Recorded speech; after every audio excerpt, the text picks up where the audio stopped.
बऱ्याच वर्षानंतर राज आणि माझी भेट व्यासपीठावरती झाली.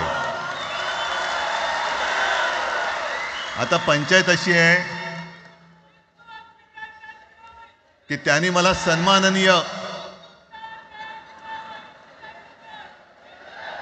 उद्धव ठाकरे असं बोललेलं आहे.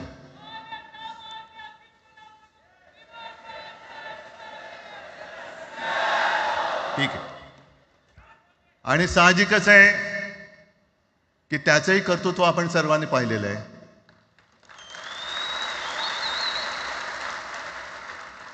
म्हणून माझ्या भाषणाची सुरुवात करताना सन्माननीय राज ठाकरे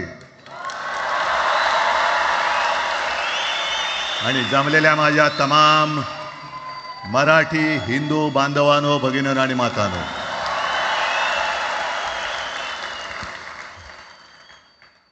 अप्रतिम मांडणी राजनी केलेली आहे. माझ्या भाषणाची काय आवश्यकता आहे असं मला वाटत नाही, कारण आजच्या कार्यक्रमाची घोषणा झाल्यानंतर साहजिकच आहे सगळ्यांचं लक्ष हे आज भाषणाकडे आहे. पण वैयक्तिक मला असं वाटतं की आज आमच्या भाषणांपेक्षा आमचं एकत्र दिसणं हे महत्त्वाचं आहे. सर्वप्रथम मी इकडे समोर सगळेजण बसलेत, ज्यांनी ज्यांनी मराठी भाषेसाठी पक्षभेद विसरून एक मराठी माणसाची वज्रमूठ दाखवली, त्या सगळ्यांना धन्यवाद देतोय. दीपक पवार पण त्याच्यात आहेत, सगळेच आहेत, मुणगेकर साहेब आहेत, सुप्रियाताई आहेत, सगळेच आहेत. कोणाकोणाची नाही, महादेवराव बसले. महादेवराव आपल्याला सुद्धा बऱ्याच वर्षांनी पाहिलं. काय वेळेला काय जानकर बी अंजान होते, असं होतं. पण एक गोष्ट नक्की की आमच्या दोघांमध्ये जो काही अंतरपाठ होता तो आनाजी पंतांनी दूर केला.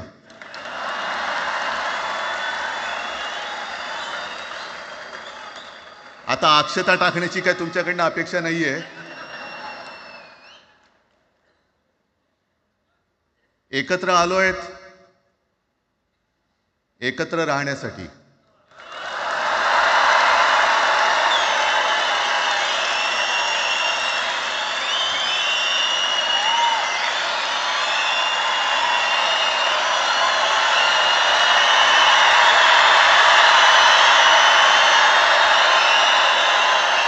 आणि मला कल्पना आहे,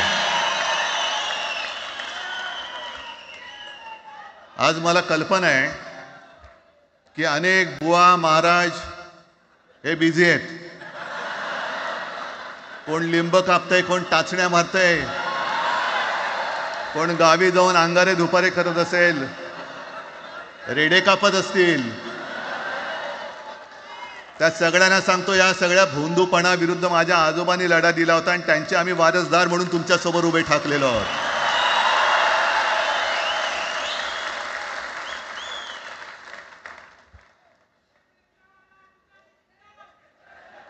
नाही, सगळं आपणच करून ठेवलेलं आहे.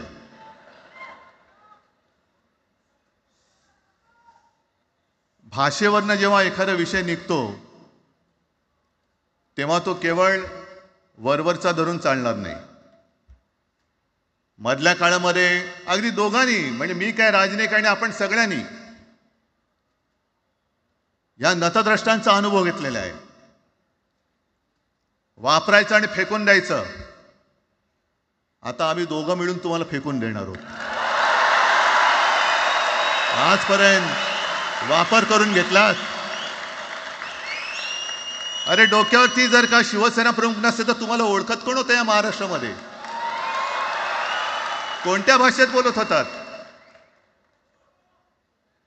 अगदी राज, तू सगळ्यांची शाळा काढली, मला एका प्रश्नाचं उत्तर पाहिजे, मोदींची शाळा कोणती?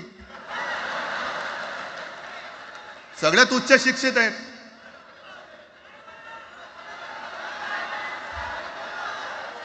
पण हे जे काय यांची मध्यंतर मी बोललो ना, भाजप ही अफवांची फॅक्टरी आहे. मधल्या काळात त्यांनी सुरू केलं होतं, उद्धव ठाकरेंनी हिंदुत्व सोडलं. हिंदुत्व ही कोणत्याही भाषेची मक्तेदारी नाही. आम्ही अस्सल मराठी बोलणारे तुमच्याही पेक्षा जास्त कडवट कट्टर देशाभिमानी हिंदू आहोत.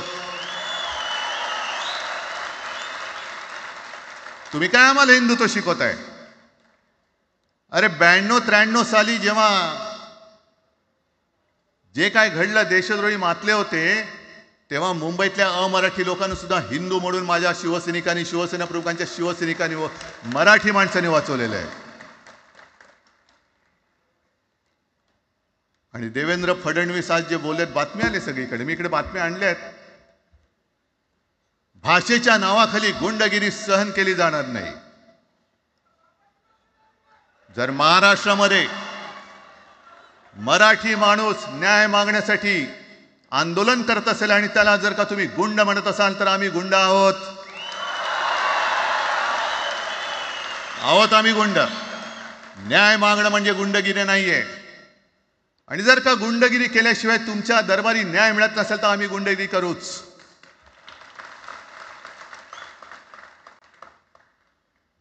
पण हे सगळे राजकीय बाडगे, देवेंद्र फडणवीसांची आजचं वक्तव्य म्हणजे मला संयुक्त महाराष्ट्र चळवळीच्या वेळेला सखा पाटलांनी केलेलं एक वक्तव्य आठवते. हे असेच तेव्हाचे, जो दिल्लीत बसतो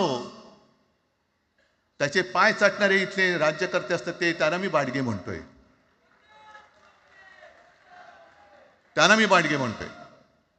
कारण संयुक्त महाराष्ट्र चळवळीमध्ये मुंबई आपल्याला आपण मिळवली. आपण म्हणजे आपण मराठी माणसांनी. तेव्हाही तत्कालीन जे सत्ताधारी होते, हो अगदी काँग्रेस होतीच ना तेव्हा सत्तेवर, मुंबई मराठी माणसाला द्यायला तयार नव्हती. आणि तेव्हा सुद्धा एक मराठी माणूस, म्हणजे आज जे बोलतात ना आम्ही मराठी नाहीत का, अरे तुम्ही नुसतं नावाने मराठी आहात, तुमच्या अंगात मराठी रक्त आहे की नाही आता तपासावं लागेल. आणि सखा पाटील बोलले होते, यावश्चंद्र दिवाकरो, मुंबई महाराष्ट्राला मिळणार नाही. कशी नाही मिळत, झुकवलं, वाकवलं, गुडघ्यावरती आणलं मराठी माणसानी. आणि मुंबई आपल्या हक्काची, तुम्ही आता जी घोषणा घेतली ना, दिली ना, ती मुंबई आपल्या हक्काची आपण लढून आपण मिळून घेतली.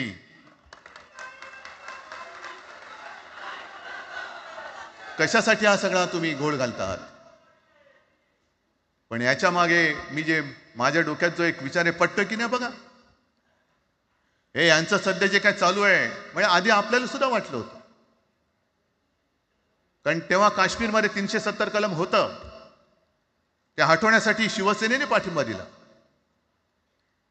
आणि तेव्हा यांनी घोषणा दिली होती, एक निशाण, एक प्रधान, एक विधान. बरोबर आहे, देश एक असला पाहिजे, संविधान एक असला पाहिजे, निशाण सुद्धा एकच, तो आपला तिरंगा असला पाहिजे. भाजपचं भांडी पुसायचं फडकं असतं कामा नये. ते फडकं म्हणजे आमचा राष्ट्रध्वज नाहीये. पण ते सगळं चाललंय एक एक एक एक. त्याच्यानंतर आता नवीन एक टुमणं काढलं, 1 नेशन 1 इलेक्शन. म्हणजे हळुवारपणाने हे सगळं काही एक एक एक करत, हिंदी, हिंदू, हिंदुस्तान, हिंदू आणि हिंदुस्तान मान्य आहे, पण हिंदीची सक्ती आम्हाला मान्य नाही. तुम्ही किती कमिट्या करा, हिंदीची सक्ती तुमचे 7 पिढ्या उतरल्या तरी आम्ही लावू देत नाही.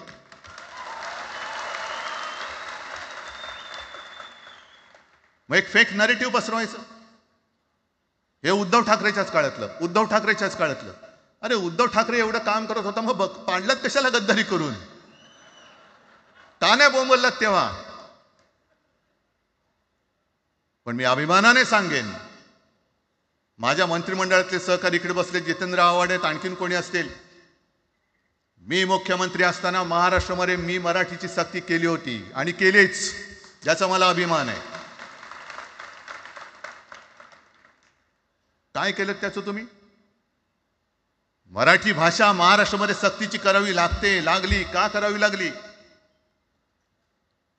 कोण आहेत आमच्या मराठीचे दुश्मन, कोण आहेत? पण महाराष्ट्रामध्ये मराठीची सक्ती केल्यानंतर सुद्धा काही लोक कोर्टामध्ये गेले. ती गुंडगिरी नाही होत. पण आता कोणतरी एक तो भेडी असतं त्याचं नाव,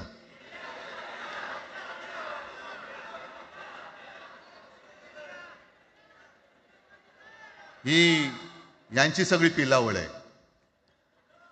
तोडा फोडा आणि राज्य करा. आपण ज्या काही गोष्टी केल्या होत्या, हे म्हणतात म्हणे शिवसेनेने आजपर्यंत काय केलं. शिवसेना म्हणजे आता राज मी तुला असं माझ्या सोबतच घेतो, कारण आपण तेव्हा एकत्रच होतो, आता सुद्धा पुढे एकत्र चाललेलो आहोत. त्याच्यामुळे आपलं सगळं तेव्हाच म्हणतोय, आपला एवढ्या वर्षाचा कालखंड. मराठी माणूस म्हणे मुंबई बाहेर नेला. मराठी माणूस आम्ही मुंबई बाहेर नेला असं जर का तुम्हाला वाटत असेल, तर 14 सालानंतर तुम्ही मुंबई आणि महाराष्ट्राचे जे काही लचके तोडलेत, मुंबईतून सगळे उद्योगधंदे, महाराष्ट्रातून उद्योगधंदे सगळे पळवले, आर्थिक केंद्र गेलं, हिरे व्यापार गेला, मोठमोठी ऑफिसेस गेली. आपल्याकडे येणारे उद्योगधंदे जे आपल्या काळात येत होते ते कुठे गेले? मग काय तेवढाच हिंदुस्थान किंवा तेवढाच सगळे हिंदू आहेत? तेवढेच हिंदू आहेत? आम्ही सगळं करत होतो, केलं होतं. पण तुम्ही पहिल्या प्रथम गद्दारी, आमच्यात गद्दारी करवलीत आणि तुम्ही आमचं सरकार पाडलं. ह्याचं कारण तुमचे जे मालक तिकडे बसलेले 2 व्यापारी, त्यांचे बूट चाटण्यासाठी तुम्ही हे सगळं करतात.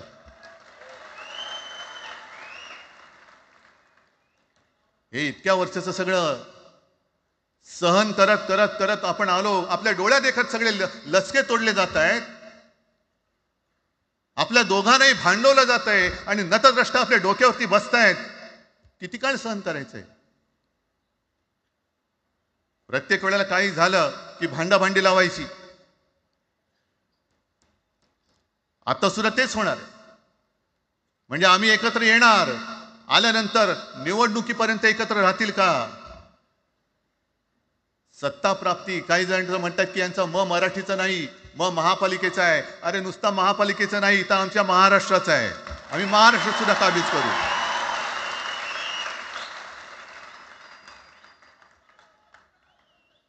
आज तर निवडणुका नाहीयेत. आमची सत्ता, सत्तेवरती जे शिवसेना प्रमुखांनी सांगितलं, अरे सत्ता काय, सत्ता येते आणि सत्ता जाते. पण आपली ताकद ही आपल्या एकजुटीमध्ये असली पाहिजे. दर वेळेला संकट आलं की आपण सगळे मराठी एकवटतो आणि संकट गेलं की आपणच एकमेकांमध्ये भांडायला लागतो. आता नको, हा नतद्रष्टपणा आता करायचा नाहीये, अजिबात करायचं नाहीये.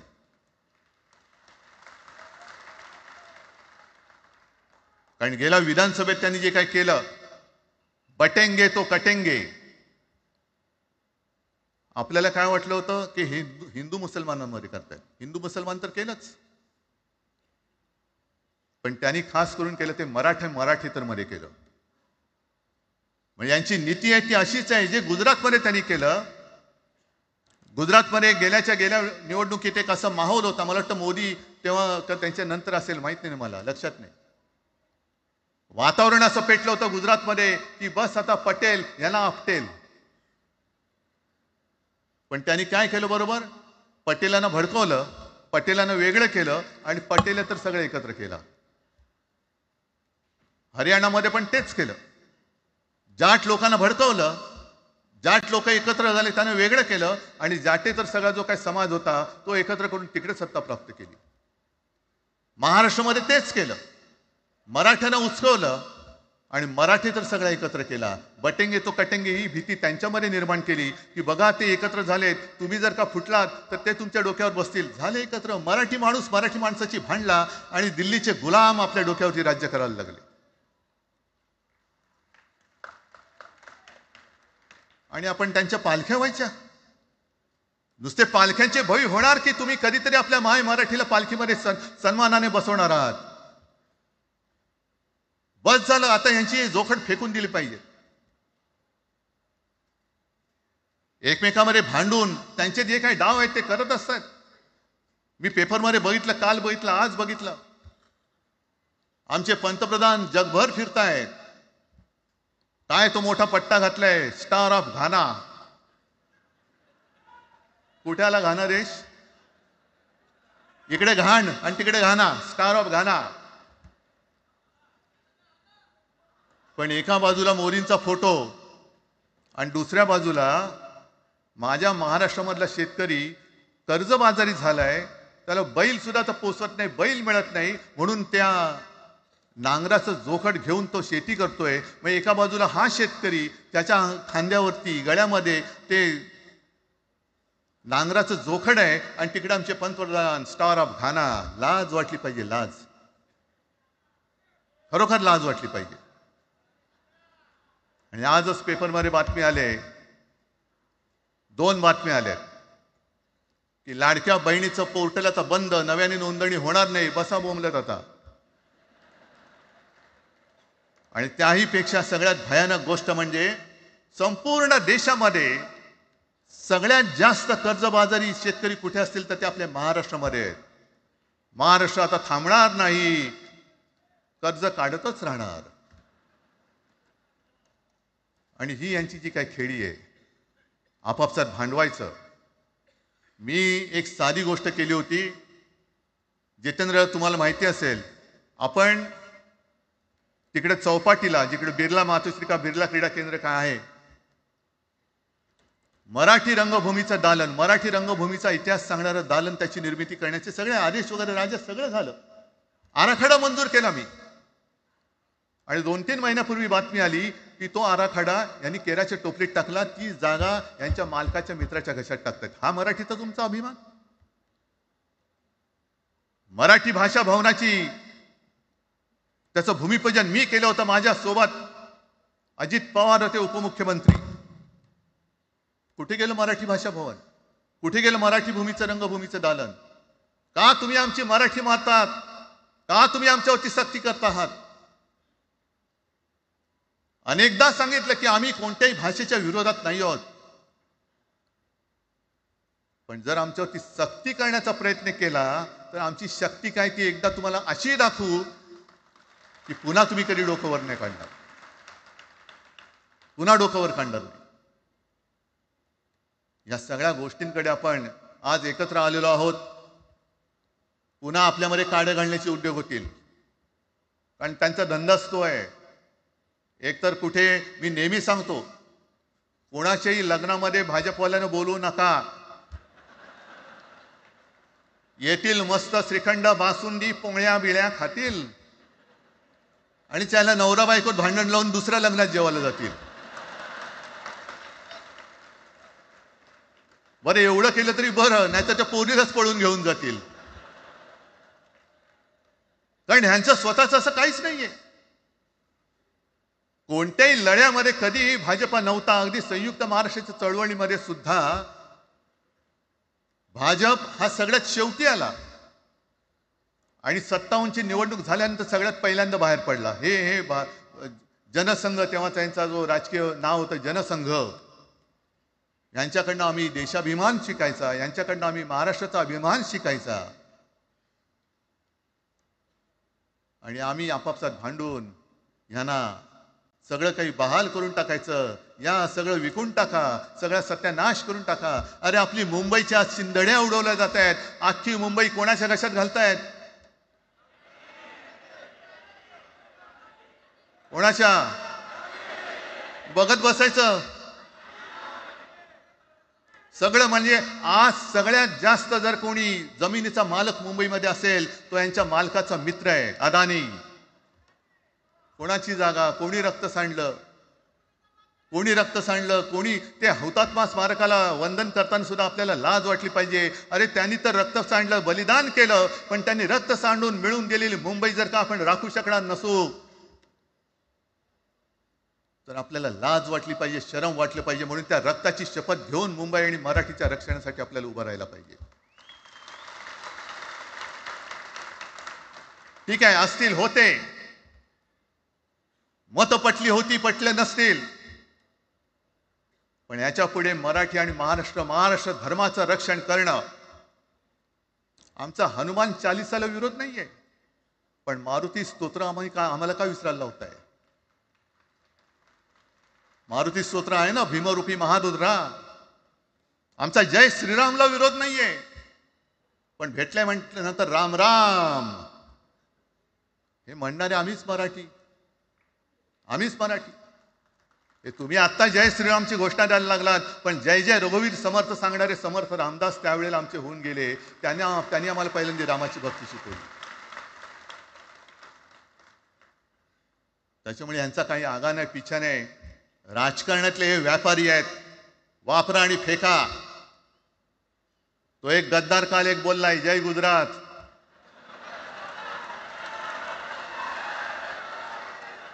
मग किती लाचारी करायची. मग तो पुष्पा पिक्चर पाहिल्यात तुम्ही सगळ्यांनी, दाढीवरनं हात फिरवून झुकेगा नाही साला. तसे हे गद्दार म्हणतात उठेगा नाही साला. कुछ भी बोलो उठेगाही नाही. अरे कसा उठणार. आहे का तुझ्याकडे उठण्यासारखं. म्हणजे विचार मी म्हणतोय.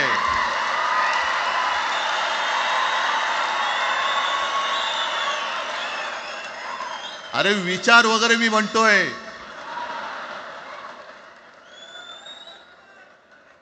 हिंदी भाषेच्या सक्तीला विरोध न करणारा बाळासाहेबांच्या विचाराचा पाईक असू शकेल.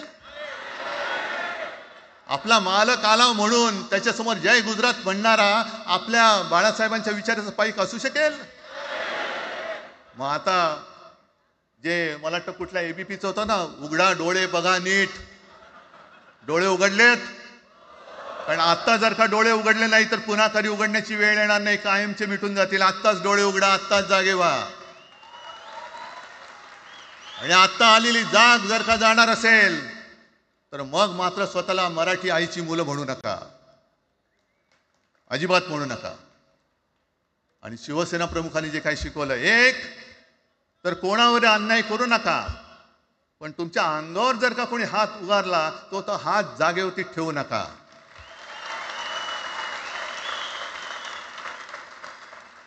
देवेंद्र फडणवीस भाषिक गुंडगिरी सहन करणार नाही तुम्ही म्हणता आहात.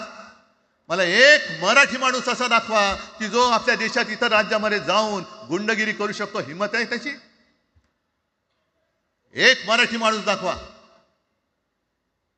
पण तुमचे सगळे चेले चपाटे उठतायत, कोणावरही आरोप करतायत, तमाशे करतायत.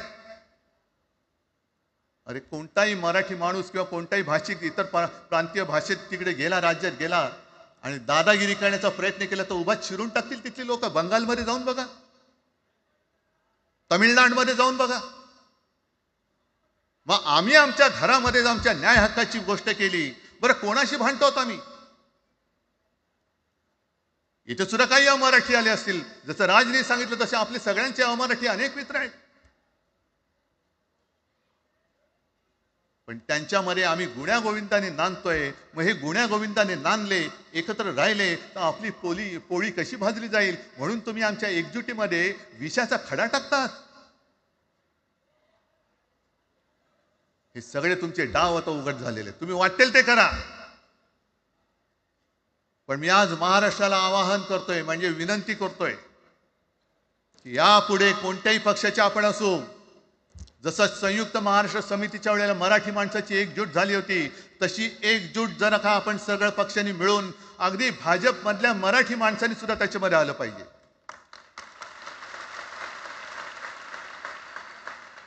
का नाही यायचं. ज्या राज्यामध्ये राहता, ज्या मातीमध्ये तुम्ही जन्माला आलात, ज्या आईच्या पोटी जन्म घेतलात, तिचे उघड उघड जर का हे धिंडोडे काढणार असतील आणि आपण आपले पक्षीय भेदाभेद घेऊन त्यांना पायघड्या घालणार असू, तर असं षंडाचं जीवन जगण्यापेक्षा मेलेलं बरं. महाराष्ट्र हा शूरांचा आहे, वीरांचा आहे, दगडांचा आहे, पण यांच्यासारखं धोंड्यांचा नाहीये. ही आपण आता एक शपथ घेतली पाहिजे. घेताय तुम्ही, घेतलेत की एकजूट केवळ आमचा कार्यक्रम. मी राजला परवा फोन केला, अरे जसं काय आपल्या पिक्चरचा प्रीमियर होता असं सगळेजण विचारतात आज कसं येऊ. हा प्रीमियर असेल, पण आजपासून सुरुवात झालेली आहे. आजपासून सुरुवात झालेली आहे. एक तर आम्ही कोणाशी दादागिरी करणार नाही, पण कोणी दादागिरी केली तर आम्ही ती सहनही करणार नाही. शिवसेना प्रमुखांनी तेव्हा जे सांगितलं होतं तेच परत एकदा सांगतोय. मराठा मराठेतर, ब्राह्मण ब्राह्मणेतर, 96 कोळी 92 कोळी स्पृश्य अस्पृश्य, घाटी कोकणी हे सर्व मतभेद भेदाभेद गाडून मराठी माणसाची भक्कम एकजूट बांधा.